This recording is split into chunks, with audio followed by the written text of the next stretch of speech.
Kepada Tuan dan Puan, para anggota DPR yang terhormat, apa kabar hari ini?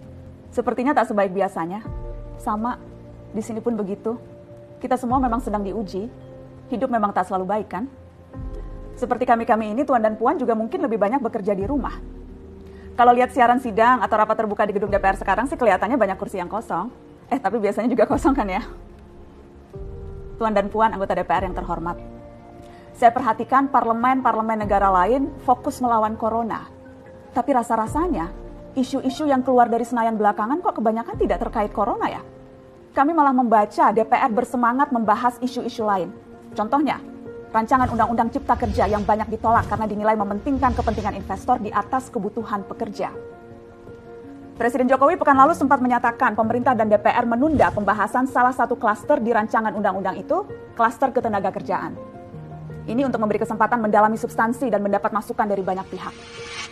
Berpegang pada alasan itu, maka sudah seharusnya klaster lain dalam RUU Cipta Kerja pun perlu ditinjau ulang. Karena yang lain juga bukan tanpa masalah, terutama dari perspektif lingkungan dan keadilan gender. Tidak cukup hanya menunda pembahasan satu klaster saja. Ada juga RUU lain yang masih nekat mau dibahas. Ada RUU KUHP yang tahun lalu diserbu unjuk rasa. Lalu RUU pemasyarakatan. Ada koruptor yang sudah ngebet pengen bebas kah? Apa kabar Pak Yasona?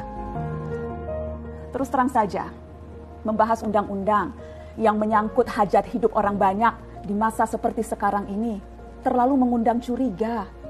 Gara-gara pandemi yang pada jatuh cinta saja berani menunda nikah loh. Ini kok DPR buru-buru banget kayak lagi kejar setoran?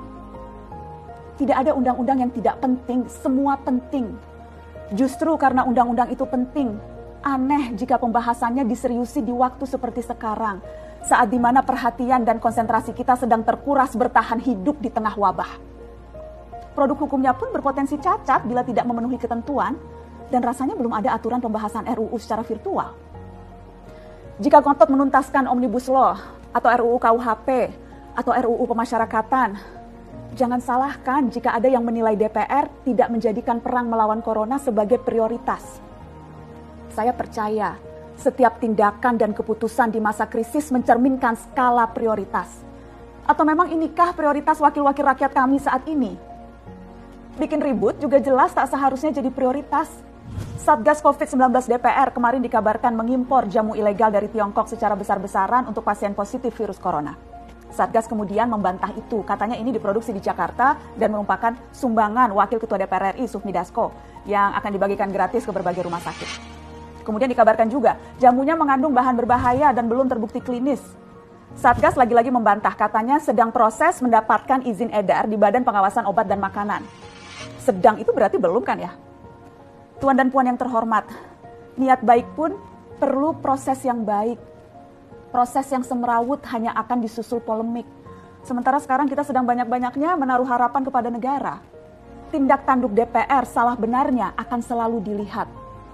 Makanya sempat ramai juga warganet mengkritik Satgas COVID-19 DPR RI yang berfoto mengenakan APD saat hendak berkunjung ke rumah sakit darurat Wisma Atlet menyerahkan sumbangan DPR.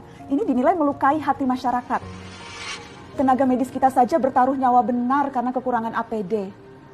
Tidak ada yang meragukan jumlah sumbangan DPR. Kami yakin pasti banyak, namanya juga DPR, beli ribuan rapid test saja mampu, ngeborong jamu apalagi. Tapi ini soal rasa dan empati. Kecuali ya, kalau yang dipakai anggota DPR itu APD yang lain, alat pelindung dewan. Salam hormat dari kami yang kalian wakili.